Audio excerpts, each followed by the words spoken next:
There's an old Chinese saying, is no matter how far you've walked in the wrong direction, turn around.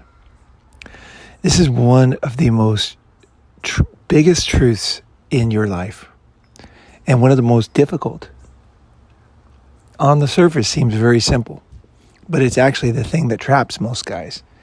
Even guys that make good decisions, because it doesn't have anything to do with that. It's because no matter how good decisions you make, you be the smartest guy in the world, you're going to make mistakes. And then what do you do when you make a fucking mistake?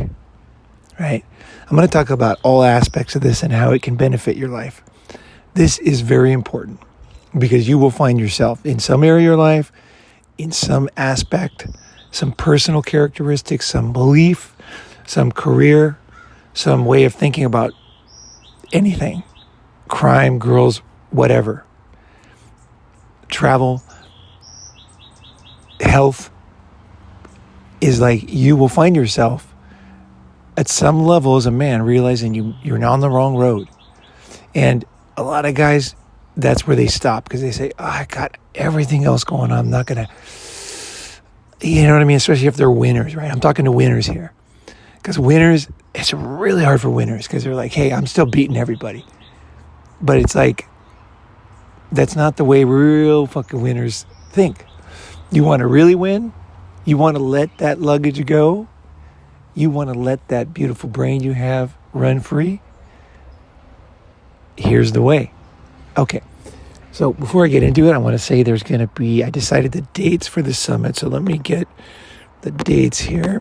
So, like I say, June 7th through 9th is Austin Summit. We got a beautiful house. It's absolutely an amazing house. The house we have is like right downtown. It's probably one of the best houses we've ever had for a summit. It might even be the best house. I mean, this is money. You're getting your money's worth on this one. Austin Summit, if you're in the U.S. or if you've never been to Texas, if you're in Australia or Europe and you've been thinking, I'd love to go somewhere interesting in America. Texas is fucking interesting. It's different.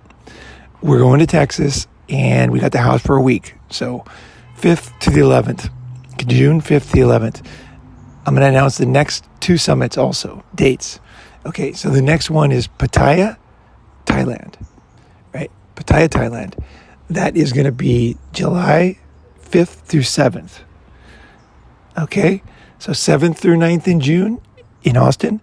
Pattaya Summit in Thailand is 5th through 7th. Now, flying to Thailand, you don't need to fly to Thailand. In fact, to Bangkok, to Pattaya. In fact, don't fly to Pattaya. Fly to Bangkok.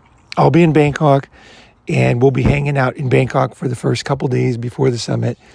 We'll go to Pattaya for the summit, and probably after stay a couple days, and then come back to Bangkok. So just get a cheap flight to Bangkok, and Bob's your uncle. You're good.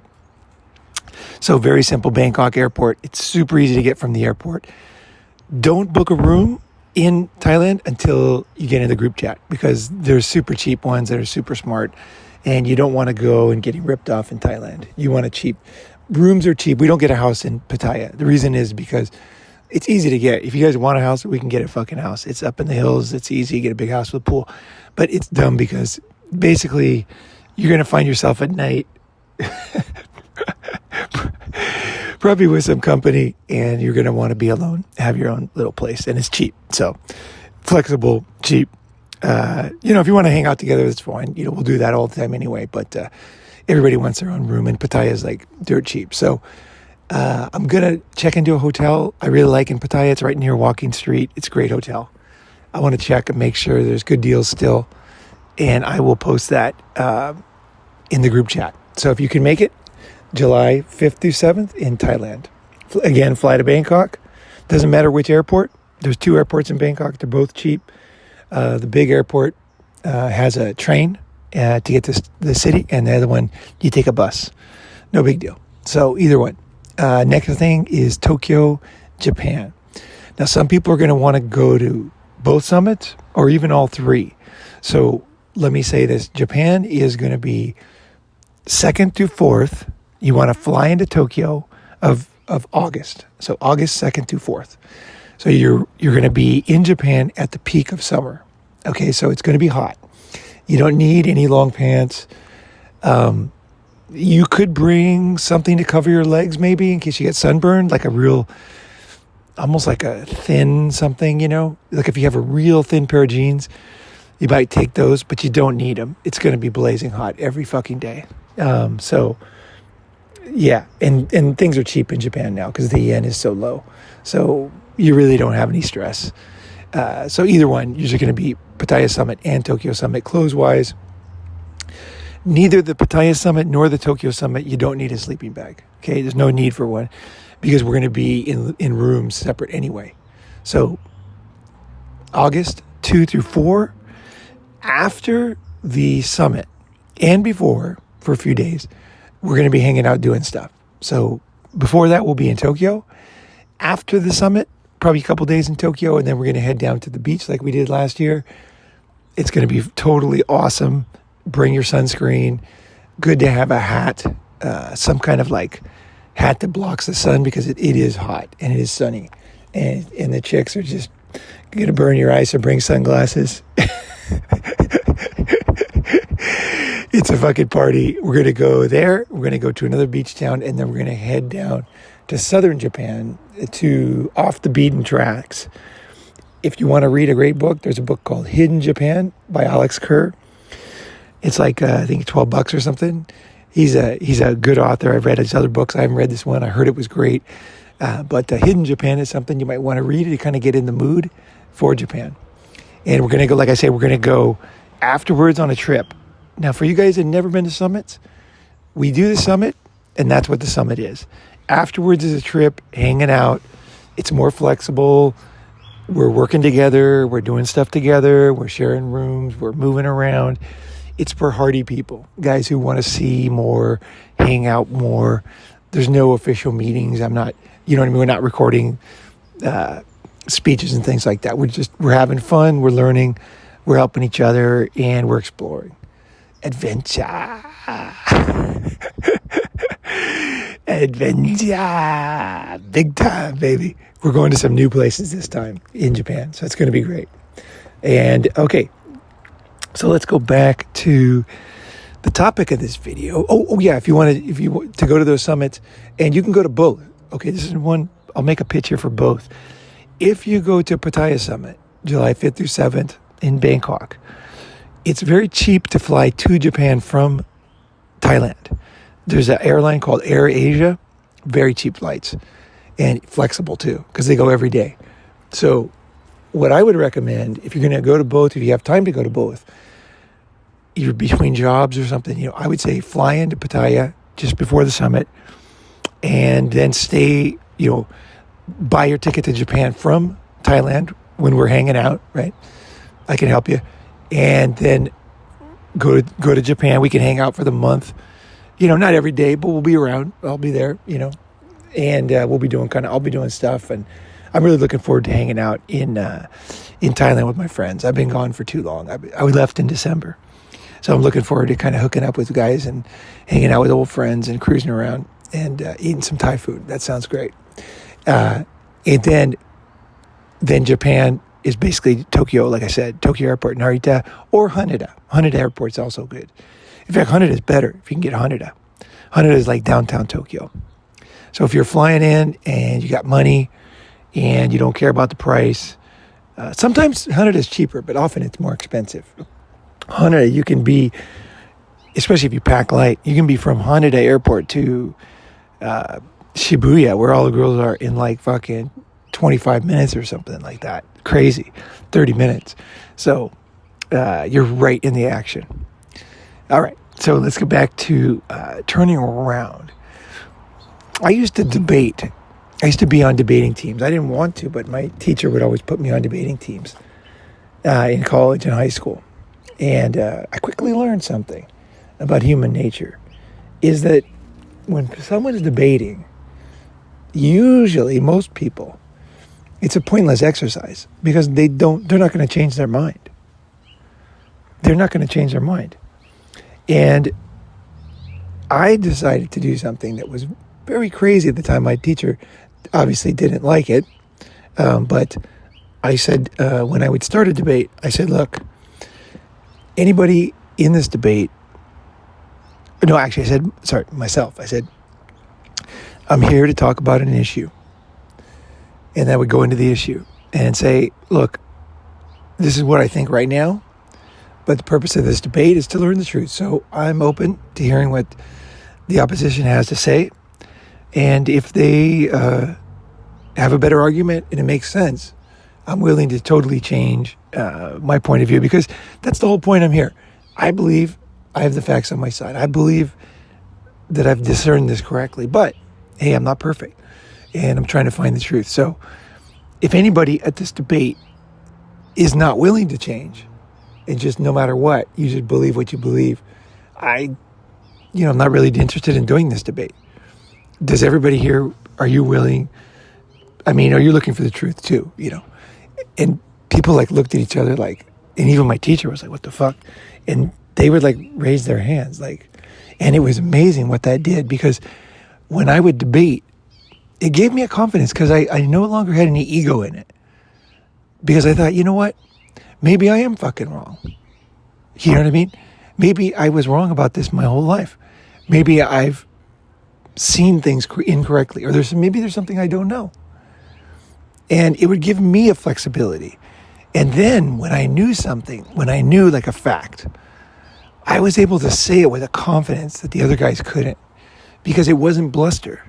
I was like, no, this one, here's the way I really think it is, because this, and this. And people could feel it. And I won every debate. I won in college and high school. I never lost a debate. And the thing is my goal wasn't to win even. It really wasn't. I was hoping that somebody would have thought things out better than me and say, you know what? Totally appreciate what you just said, but here's where you're wrong. This study or that, this, that. And then I would have been like, fuck, I was wrong the whole time. That makes total sense. And,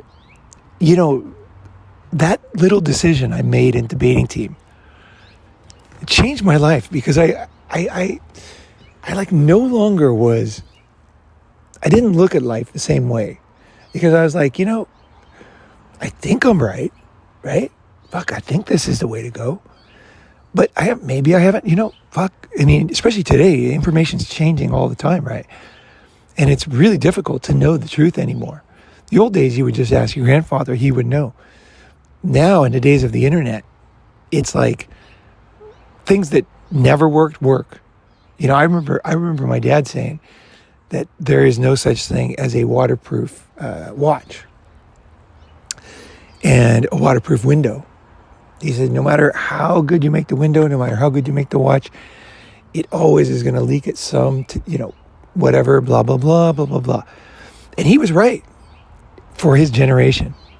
For his generation, there was no such thing. And that's crazy to think now. There was no such thing as a waterproof watch. And I was like, wow, that's really cool. I appreciated my dad telling me that, because I'd read about waterproof things and then they would always leak, right? I'm talking, I was born in 1965, right? January 65, he was right. But everything changed. I remember when it changed, actually. There was a watch called the G-Shock from Casio. And that watch was fucking waterproof. That fucking watch. And it didn't matter if you had salt water. That was the other trick. A lot of things were waterproof if you were in perfectly distilled water, which you never are, right? Every lake has slime and bullshit.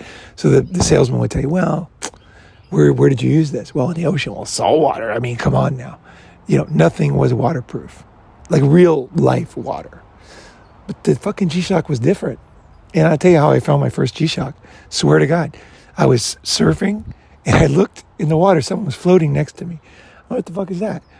I grabbed it. It was a fucking watch. I'm like, no way.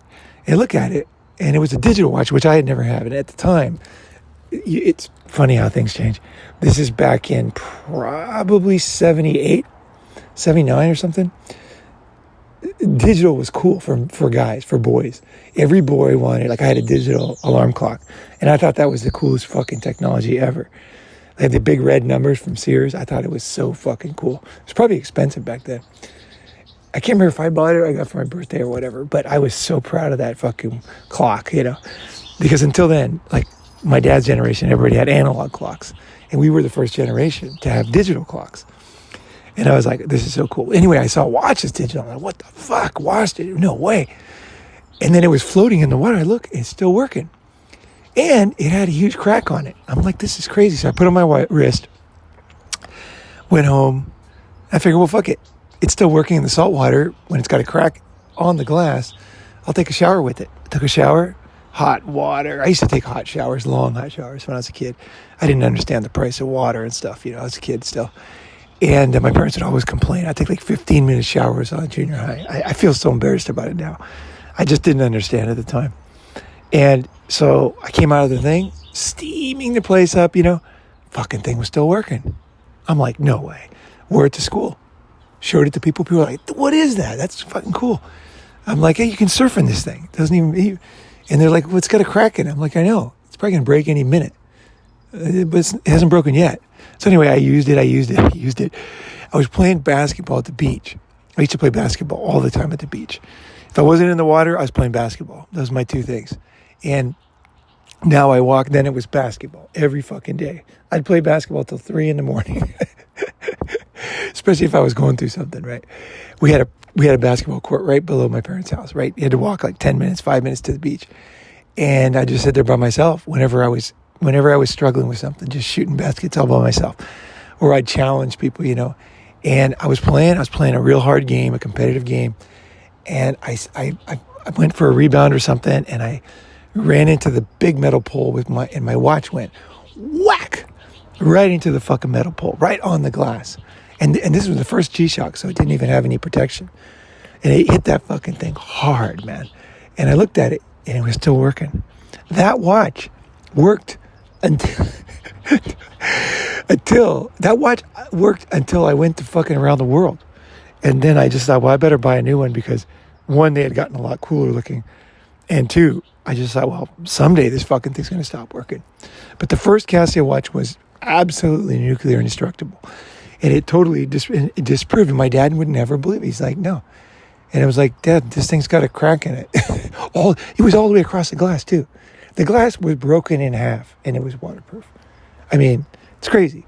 It was smashed against a metal pole at very high speed or high velocity, and it fucking still was waterproof. And the battery, who God knows what the fucking battery was made of, they were really trying to get market share because that thing was like a fucking tank, right? But anyway, I remember thinking, my dad is right on this one. I'm not gonna grind him in the ground on this one because, when you learn something, when a man learns something, sometimes most guys, they just can't change. It's really tough for guys. And I didn't see it as a bad thing. I thought, he's passing on what he knows.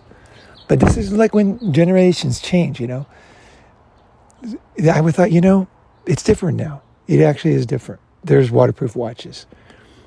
That's amazing, But I never let it bother me. I didn't grind him in the ground or anything.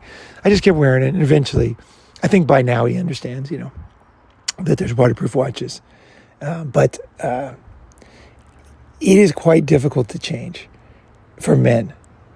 And it was a relatively minor thing for my dad to believe that, everything was going to leak eventually. It was a pretty fair assumption. I don't hold anything, I see, if anything, he was leaning towards what he knew that made sense. But see, here's the thing, is things had changed. And in your lifetime, I don't know how old you are, but if you're alive and healthy, you're going to live a long time these days. Okay. Bar some unforeseen, you're going to live a long time. And the world, technology, everything in our lives is changing faster than ever. I know you read about it, but it's good to remind yourself that we're living in an era that has never existed. Things never change as fast as they changed. I mean, just think about one thing I was thinking about. I was talking to a friend of mine. He's a father. And we were talking about his daughter, and I said this, she was 25 and everything. I said, hey, does she call you and ask you things? And he's like, nah, not really, And I said, Jeff, I said, Jeff, that's because of Google, like it has nothing to do with you. Like in our generation, we called our grandparents or parents, or we were constantly looking for a wise person to ask. Like this time of year, is it really like this?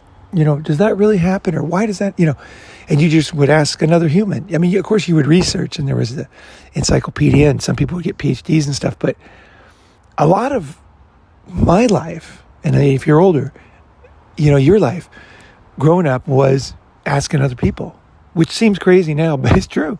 You had to find the smartest guy, and then you had to, of course, you didn't believe everything, but you had to judge, his confidence in it and everything, and his track record as a human and everything.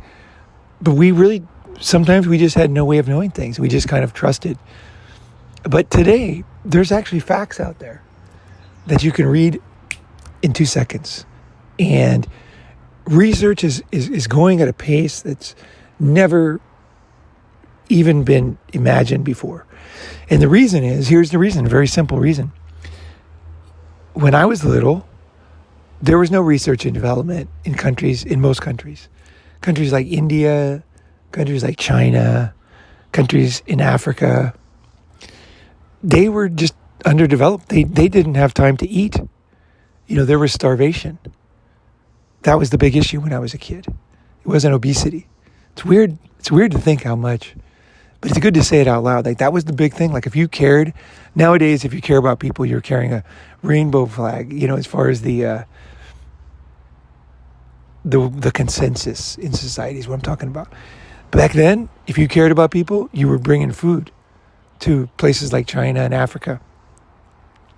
And if you look at We Are the World and all the rock stars that get together, what did they do? They collected money to give food. Food. Fucking food. Because they did not have fucking food. So guess what? When you don't have any food, you don't invest $1 billion in research on a chip. Okay? Even if the government has money, they can't waste it on things like that. And so there was only certain countries that could do it. Germany could do it. The UK could do it. Italy could do it. The US could do it. Everybody else would just either was scrapping to live, or they were stealing from countries that had research. So Japan was stealing research and copying it back in the 60s. A lot of people don't know that about Japan. Japan followed, that's what China basically followed, the same path, except it was a modern path. And we had hacking and stuff. But Japan used to just steal like crazy.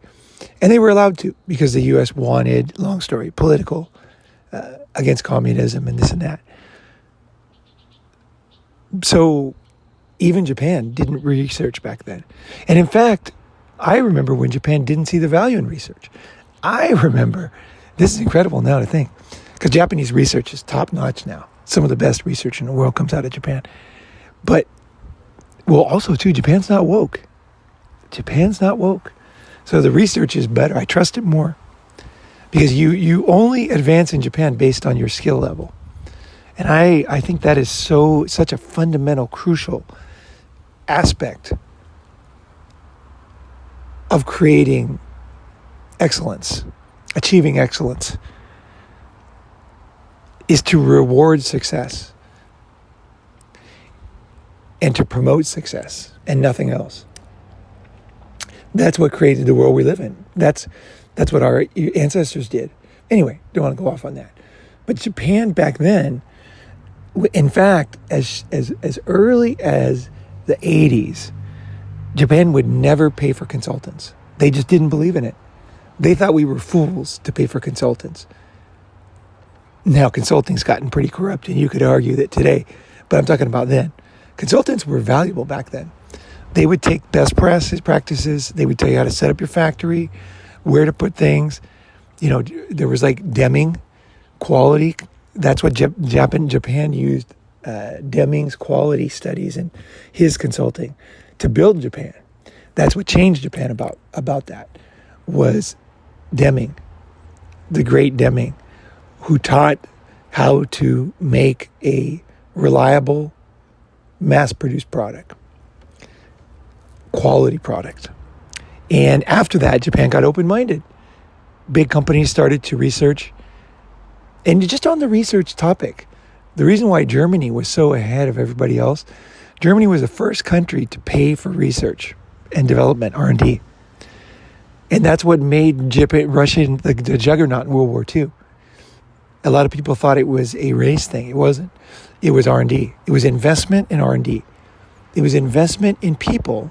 This was a totally new idea. It's hard to imagine, but by knowing the past, you can know the future. Okay, nobody in history got paid to make anything that wasn't worth money back in the day, basically. R&D was the first time when you would give people, and Germany invented it, you would give money to people to experiment. So everybody else was making products to sell, services to sell. But you would have one building where you would just give them money to fuck around and find out new things. That concept was really derided back then, but that's what built Germany into the engineering juggernaut, because those guys were able to use their brilliance without a short-term goal and looking at what is possible. Einstein talked about this a lot. He took a different angle on it. But the possible, this is what man excels at. You, men, males, excel at thinking of the possible. What could happen? What is possible? If you look at inventions, men. Or there's exceptions, and it tends to be autistic females. You do see inventions from autistic females for sure. And in history. And of course you do see the exception. There are the exception. But don't fall into the trap of the modern day where they trap you with exceptions. Okay? They tell you one exception, and that's supposed to make you not understand the whole picture. The truth about exceptions is, it's more like World War I in the trenches. There's guys who survived the trenches. If you read their stories, it's usually pure luck. Like one guy was under, they got mowed down with machine guns in the trench, and so many guys fell on him, and there was a pocket of air, and then they released the VX gas, and he was under there, not even knowing there was gas, but he was staying under there because he didn't want to get shot. And when he finally came up, the gas had blown away. They had come and bayoneted everybody, but he was deep under bodies. He didn't even know. And he came up, and like everybody was gone, everybody was dead. He just walked home. That happened in World War I. And that's an exception. And that's beautiful. It's beautiful to know about exceptions. It's important. It's really important to know. It's like no matter how bad it gets, you might be the exception. Always remember that. Never give up till the end. Because who knows? Maybe you're the exception on any random thing. I'm not saying hang your hat on it, but if you have nothing else, fucking go with that. Say, maybe I'll be the exception. They happen. The problem is that should not stop you from thinking critically and thinking realistically. If you look at World War I, for example, it was just a brutal slog, one of the most inhumane wars in history. And because mustard gas had been invented, it was just beyond the scope of anything that modern humans would consider acceptable. Just an absolute slaughterhouse that killed, most military age guys. It was terrible. World War I was just horrific. Everybody thought that there would never be another war after that because it was so bad. And then World War II came.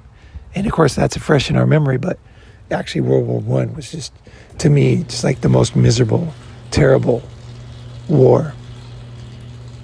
But again, there's going to be an exception, but that doesn't mean fuck all to you making a decision for your future. Again,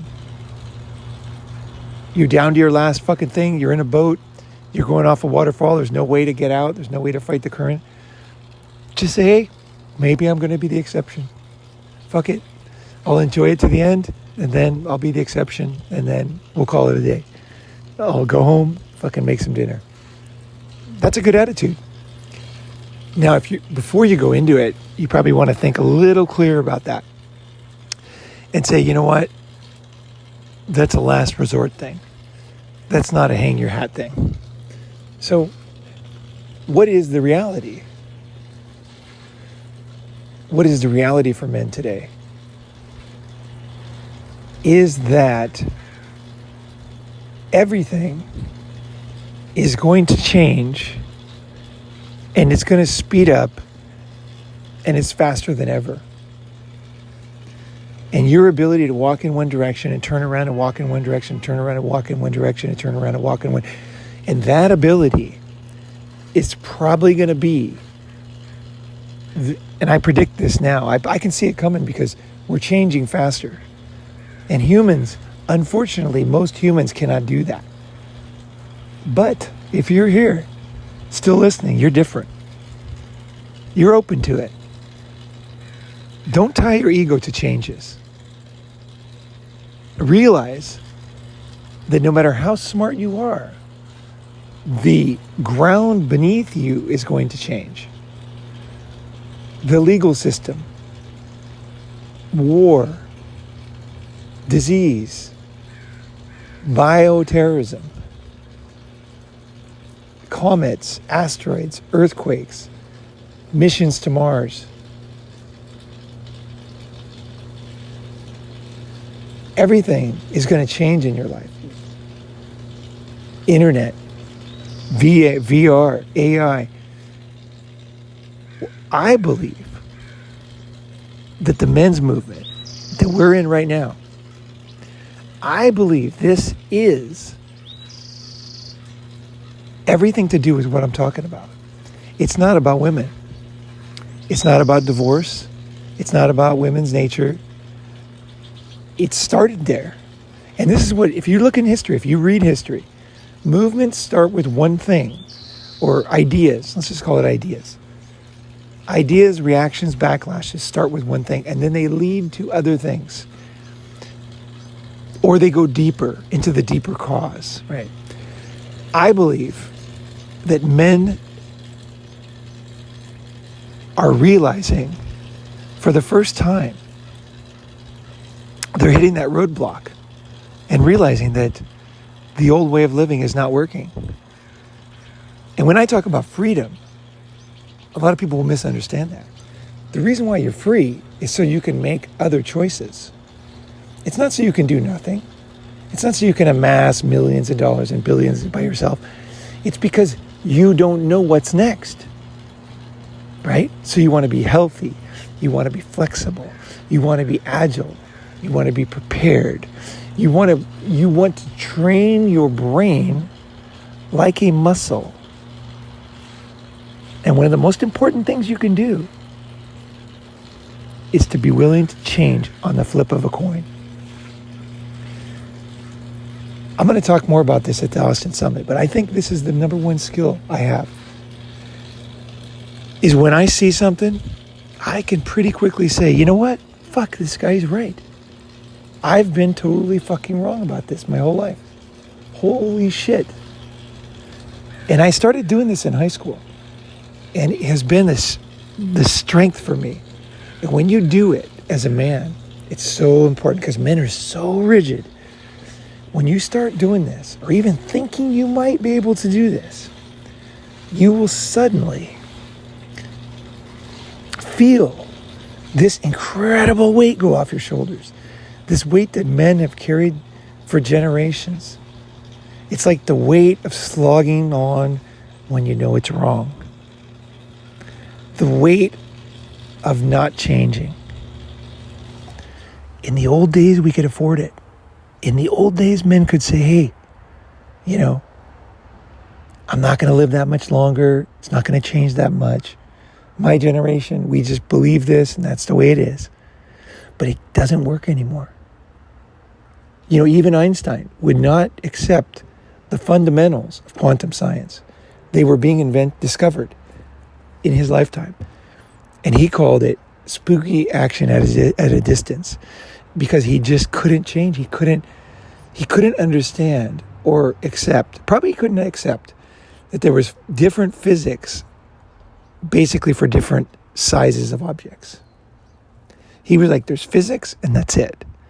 But now they call it like the middle world and the very, very small.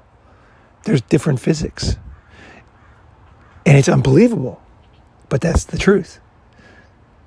And a lot of scumbags, scammers, like guys like Deepak Chopra, will use that to make you think anything's possible.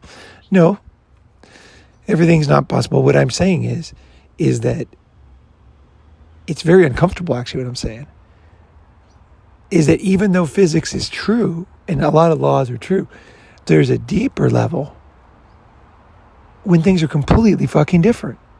So you got to be ready for that in the future. It's what you believe might be true, but something beneath it might be spooky action at a distance. You're like, wait, how can these two layers exist? And yet they do. Physics is still true. The laws of physics, ever since Newton and everything, haven't really changed. Little things.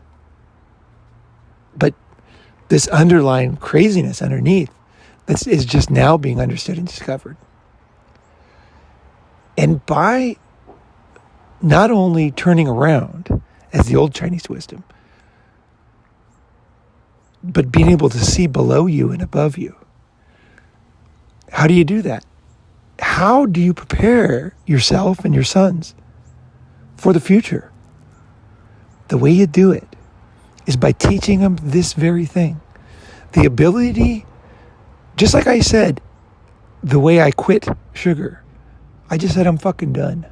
And the reason why is I don't want to be this dumb guy who fights the same fight over and over. At some point as a man, you realize you're playing games with yourself. You're jerking yourself off. If you're procrastinating, sending out resumes, as long as people will listen to you, you can talk shit. Everyone's like, oh, you should do this, you should do that. I'll tell you this, stop jerking yourself off. Or keep jerking yourself off.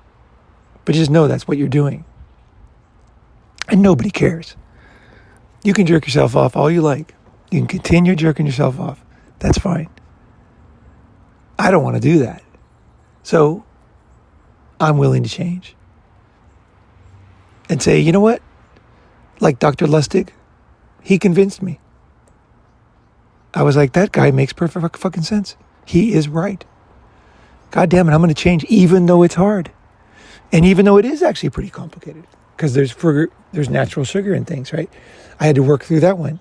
I had to get into the specifics, how different processed and natural was digested in the, basically, the good sugar gets eaten by your gut bacteria. And it's not gone through the liver. So basically it gets digested differently because of the fiber that's connected to it that doesn't allow it to quickly go into a different process, which protects you from the things that is bad about sugar. The spikes, the insulin, right? So I had to get into it. But once I understood it, I'm like, okay, I get it. I'm like, do I want to fight this fight? No. I've had many struggles. There was a very nice carrot cake in the house. Pretty difficult to say no to that. It was homemade. It was really, I could tell it was a good one. Really good one. Covered with the best cream cheese fucking on top. Oh, looked really good, and I didn't eat it. He's sitting around on the table for days. There was a birthday party last Tuesday. It was a really good cake. And everybody was like, you got to try this. I'm like, nope. The reason why is not because I'm great. It's because I'm done with certain fights. And now I'm ready for new fights. I fought the physical fights. I fought the fight for my daughter. I fought the fight for this. I fought the fight to lift weights every week and be sore. And just sore as fuck for like 2 or 3 days a week. I accepted that as my reality. I'm willing to pay for the benefit that I get of an indestructible body. It's worth it. Guys, it's worth it. It's worth making the shift. It's worth having the flexibility. You will find yourself free. You won't be running around Most of the reason why people run around is because they don't accept reality. There's a lot of things they're doing that are just a waste of time. But I guess it makes them feel important. But I'll tell you this, as a Ronin man, is if you can just learn your lesson, turn around, and feel, I guess I want to give you something good that you really will start to do, is you will start to realize how rare you are. And I mean that. This is not like some kind of fucking, this is the problem with the women's movement. It's like, they're always like, feel good about yourself, say these things in the mirror. The problem is they're not real. They're on the right path as far as when you make a real decision in the right direction, you will look at yourself and have more confidence. It doesn't matter if you tell yourself it's the right direction, the right commitment, this and that. It's when you actually make the right decision.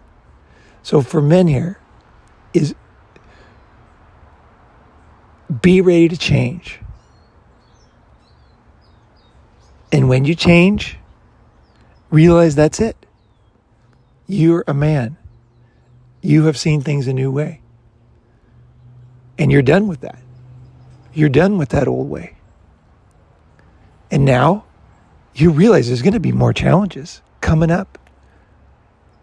And when you do that, when you really start doing this with point after point, just get ready to do it today. Just say, you know what? My clothes suck. I look like a fucking idiot in these clothes. I look like a fucking clown.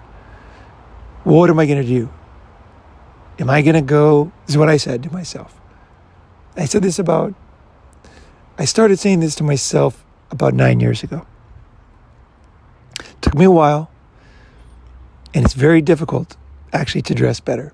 It's fucking harder than you think. I focused on getting in the best shape I could first.